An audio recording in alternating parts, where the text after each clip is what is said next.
Bismillahirrahmanirrahim. Assalamualaikum warahmatullahi wabarakatuh.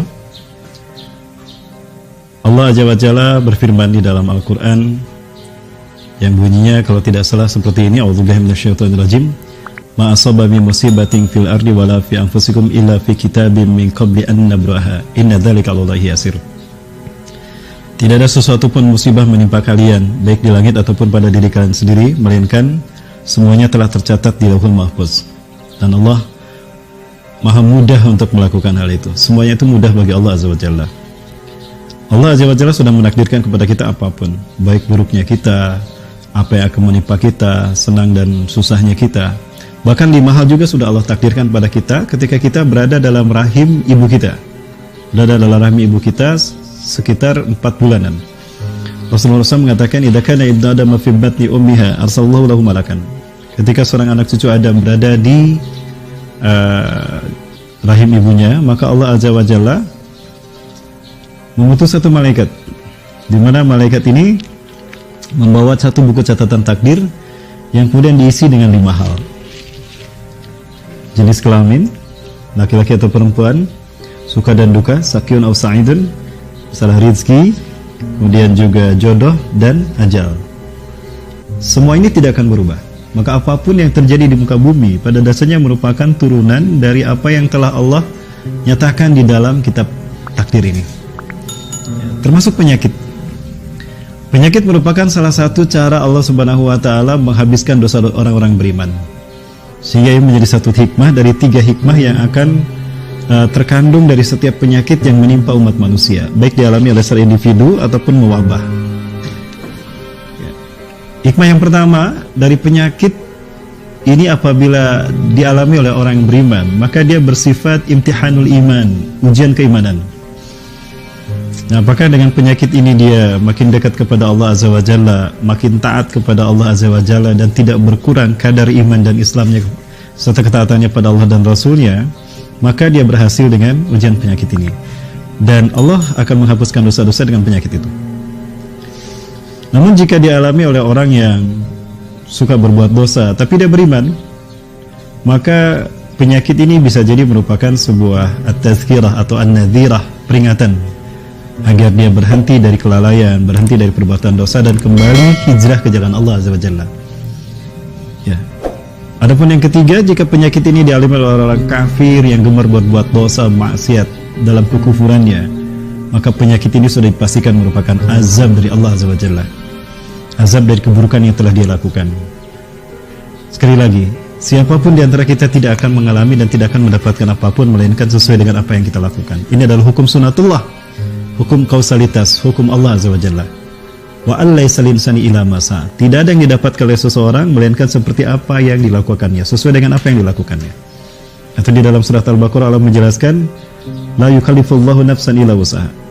Allah tidak akan membebani seseorang kecuali dengan apa yang dia mampu. Laha makasabat, dia akan mendapatkan kebaikan dari kebaikan yang dilakukannya. Wa 'alaiha maktasabat, dan dia akan mendapatkan efek buruk dari keburukan yang dilakukannya. Jadi seseorang tidak akan mendapatkan apapun melainkan sesuai dengan apa yang dilakukannya, termasuk penyakit. Belakangan ini mewabah yang namanya virus corona, COVID-19. Tentu ini juga merupakan penyakit yang bisa berjadi ujian keimanan bagi orang yang beriman, ataupun bisa menjadi peringatan bagi mereka yang lalai, atau mungkin azab bagi mereka yang zalim di muka bumi ini. Tiga-tiganya dalam satu momen bisa terkandung dalam satu peristiwa ini sebagai hikmah yang bisa kita petik. Maka sebagai seorang muslim, ada sepatutnya kita selalu bersikap baik, selalu beramal soleh, sehingga kebaikan dan amal yang kita lakukan akan berefek baik pula bagi kita. Apakah pernah terjadi penyakit ini di masa Rasulullah SAW? Pernah terjadi di masa para sahabat, di masa Rasulullah juga pernah terjadi. Ya, bahkan di masa Nabi Musa penyakit ini juga pernah terjadi, yang membuat Nabi Musa menyaksikan bagaimana penyakit ini mewabah di Mesir sehingga Fir'aun laknatullah alaih kehilangan putra laki-lakinya karena penyakit ini. Penyakit ini disebut dengan taun, ya bahasa kitanya virus. Di masa Khalifah Umar bin Khattab radhiyallahu an, beliau pernah berjalan bersama kaumnya, bersama para sahabatnya menuju satu kaum. Seorang ajudannya berkata, "Ya Amirul Mukminin, afala ta'lam li'annahu qad usibat musibatun ta'un fi hadzal qaum." wa nahnu nadkhuluha. Wahai Amirul Mukminin, sesungguhnya telah menimpa kaum itu penyakit taun dan kita mengarah ke sana. Apakah tidak sebaiknya kita mengambil jalan lain? Oh iya, kalau begitu Umar bin Khattab kemudian mengatakan kita akan mengalih ke jalan lain, kita potong lewat jalan sana, jangan lewat jalan sini. Setelah Umar bin Khattab dan para sahabatnya melewati jalan yang lain, ada seorang asistennya berkata, seorang ajudan atau sahabat lain berkata kepada Umar bin Khattab, wahai Amirul Mukminin, kenapa Anda takut kepada taun? Bukankah segala sesuatu sudah ditakdirkan Allah? Maka Khalifah Umar bin Khattab radhiyallahu an mengatakan, kita akan berlari, kita berpindah dari satu takdir kepada takdir Allah yang lain. Jangan salah kita memahami takdir, Bapak Ibu sekalian. Ya. Takdir berbeda dengan qada. Takdir adalah sesuatu yang telah tetap dan telah Allah tetapkan jauh sebelum Allah Subhanahu wa taala melahirkan kita, menciptakan kita. Dan dia tidak akan berubah karena sudah tercatat di Lauhul Mahfuz. Adapun ketika kita menjalani takdir, ada perbuatan kita yang melampaui batas, lalu Allah bertindak atas perbuatan kita tadi, maka ketetapan Allah ketika makhluk menjalani takdir, itulah qada. Termasuk penyakit taun ini, penyakit COVID ini akan menimpa siapa? Saya yakin dia akan menimpa seseorang yang memang perilakunya sudah wajar untuk terkena virus ini. Karena sekali lagi, tidak mungkin penyakit ini akan menimpa seseorang kecuali itu tadi, apakah ujian keimanan ataukah peringatan ataupun musibah. Dan itu sesuai dengan apa yang telah dilakukannya. Maka sudah sepatutnya kita tidak terlalu khawatir dengan apa yang terjadi belakangan ini sebagai virus endemik. Ya. Apakah virus ini merupakan sebuah konspirasi? Manusia memiliki kemampuan untuk menciptakan itu. Karena itu merupakan istijrat dari Allah Azza wa Jalla, yang pada dasarnya Allah mengantarkan seseorang kepada apa yang ingin dilakukannya, dan dia pasti akan mendapatkan perhitungan dari apa yang dilakukannya. Belakangan ini teknologi sudah canggih luar biasa. Ya, manusia sudah semakin cerdas, maka tidak menutup kemungkinan ini merupakan konspirasi, bisa jadi. Ya. Lupakah kita kalau Rasulullah SAW pernah bersabda ketika ditanya oleh para sahabat di saat perang Ahzab berkecamuk, kaum muslimin terisolasi di suatu daerah sampai kaum muslimin bahkan Rasulullah sendiri kelaparan. Lalu kemudian Rasulullah salat sunat 2 rakaat. Dalam salat itu panjang sekali bacaan Rasulullah sampai para sahabat berkata, "Ya Rasulullah, ma ra'aituka tusalli salatan atwala min hadhihi shalah. Famadza taqra fiha ya Rasulullah?" Wahai Rasulullah, kami belum pernah melihat Anda salat sepanjang ini Rasulullah. Padahal salatnya sama 2 rakaat. Apa yang Anda baca? Rasulullah SAW mengatakan, aku meminta 3 hal kepada Allah. Yang pertama, aku meminta kepada Allah Azza wa Jalla agar umatku tidak dihabiskan oleh satu musibah sekaligus habis umatku, sebagaimana musibah kelaparan di zaman Nabi Yusuf alaihissalam atau zaman Firaun. Nah, Allah mengabulkan. Yang kedua, aku meminta kepada Allah, kata Rasulullah, kalau agar Allah Azza wa Jalla tidak menghabiskan umatku karena kezaliman musuh-musuh mereka, dan Allah kabulkan.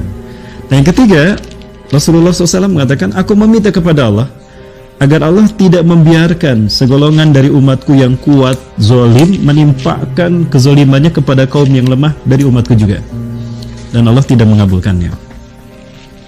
Kenapa demikian? Kenapa doa Rasulullah yang ketiga tidak dikabulkan, padahal Rasulullah selalu diijabah? Kalau kita perhatikan efek atau terjadinya peristiwa sekelompok kaum yang kuat zalim menimpakan kezalimannya kepada kaum yang lemah, itu tidak terjadi melainkan ketika umat terpecah belah. Ketika umat terpecah belah, maka kemampuan orang-orang yang zalim ini bisa jadi ditimpakan kepada orang-orang yang lemah dalam bentuk apapun. Dan ini merupakan efek dari ketika umat Islam tidak lagi berpegang teguh pada Quran dan Sunnah. Perpecahan di tengah-tengah kita itu mengakibatkan fitnah yang dahsyat. Salah satu fitnah itu adalah virus corona ini. Sehingga tidak menutup kemungkinan kalau memang ini merupakan konspirasi. Bisa jadi jika Allah memang menghendaki. Karena Allah pernah menyatakan di dalam Al-Quran, A'udzubillahi minasyaitonirrajim, "Wa may yushakkikir rasula min ba'di ma tabayyana lahumul huda wa yattabi' ghayra sabilil mu'minin nuwallihi ma tawalla wa nuslihi jahannam wa sa'at masira." Surat An-Nisa ayat 115. Dan barang siapa yang menyalahi Rasulnya setelah jelas kepadanya petunjuk dan dia mengikuti jalan bukan jalan orang beriman, akan kami biarkan dia kepada jalan apa yang diinginkannya. Dia melakukan apa yang diinginkannya, tapi kelak dia akan memasuki neraka jahanam, dan itulah sebuah buruk tempat kembali. Maka kepada kaum muslimin dimanapun Anda berada, satu nasihat yang sangat baik dari Rasulullah SAW, walaupun dihitabkan kepada Abdullah bin Abbas radhiyallahu anhu, tapi ini juga penting bagi kita, karena hakikatnya hadis ini juga untuk kita semua. Apa itu? Rasulullah SAW menyatakan dalam satu nasihatnya ini, mengatakan, ya gulam ini wa'alimuka kalimatin, wahai anakku, aku akan mengajarkan kepadamu beberapa kalimat. 4 hal yang Rasulullah sampaikan pada Abdullah bin Abbas. Yang pertama, ifazillah, jagalah Allah dalam dirimu, maka Allah akan menjagamu. Apa maksudnya menjaga Allah? Hidupkan Islam dalam diri kita, amalkan Islam dalam hidup kita, maka Islam akan menjaga kita. Salat dan wudhu merupakan salah satu yaumiyah, adabiyah, kebiasaan kita yang bisa mencegah kita dari penyakit virus corona. Artinya kalau hidup kita secara Islam sesuai dengan Quran dan Sunnah, insya Allah wudhu kita minimal akan mencegah kita dari virus corona. Karena pada dasarnya wudhu merupakan salah satu proteksi kita dari penyakit fisik. Yang kedua, ifazillah tajidhu tujahka. Jagalah Allah dalam dirimu, maka Allah akan menjadi solusi apapun kesulitan hidupmu. Ya. Selama kita mengamalkan Quran Sunnah secara kafah, ikhlas karena Allah, maka kita akan terjaga dari apapun yang bisa membahayakan kita, bahkan akan menjadi solusi dari apapun kesulitan dan masalah yang kita alami. Yang ketiga, Rasulullah SAW mengatakan, fa'alam, yakinilah wahai pemudaku, law annal ummah ijtama'u ala ayyam fa'uka bisyai'in lam yanfa'uka bisyai'in illa bisyai'in qad katabahu Allahu lak. Andaikan umat manusia berkumpul semuanya untuk menolong kamu, menyelamatkan kamu, kamu tidak akan tertolong, kamu tidak akan selamat, melainkan jika memang Allah menakdirkan kamu harus selamat. Itu yang ketiga. Dan yang keempat, walau annal ummah ijtama'u ala ayyadurruka bisyai'in lam yadurruka bisyai'in illa bisyai'in qad katabahu Allahu alaik. Andaikan umat manusia berkumpul untuk membantai kita atau untuk membantai kamu, untuk membahayakan kamu dan membinasakan kamu, kamu tidak akan terbantai, kamu tidak akan dicelakai dan tidak akan dibinasakan, tidak akan bisa dibunuh, kecuali jika memang Allah telah menakdirkan kamu saat itu harus dibantai, kamu harus terbunuh, kamu harus binasa. Rufiatil aqlam wajaffatis suhuf, diangkatlah pena dan keringlah catatan takdir. Jadi apapun yang terjadi, jika bukan takdir Allah, sekali lagi, apapun yang dilakukan manusia, termasuk konspirasi yang mereka lakukan oleh musuh-musuh Islam, tidak akan merubah takdir Allah. Karena segala sesuatu berjalan berdasarkan sunnatullah. Masya Allahu kan, wa malam yasha lam yakun, wa la hawla wa la quwata illa billahil azim. Saya Rahmat Baikuni, Assalamualaikum warahmatullahi wabarakatuh.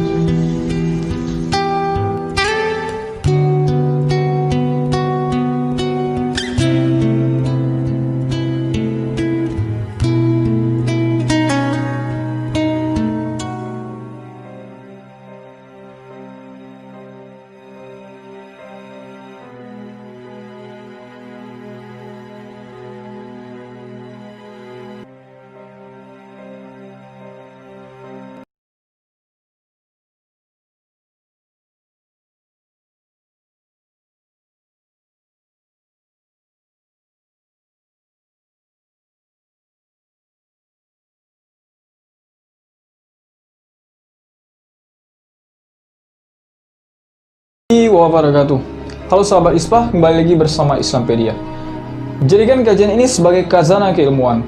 Jangan hanya berbeda pendapat, kita menjadi terpecah belah. Karena persatuan adalah yang utama. Mudah-mudahan kita semua mendapatkan manfaat dari kajian ini. Dan mudah-mudahan kita semua dilindungi oleh Allah Subhanahu wa Ta'ala. Amin ya Rabbal Alamin.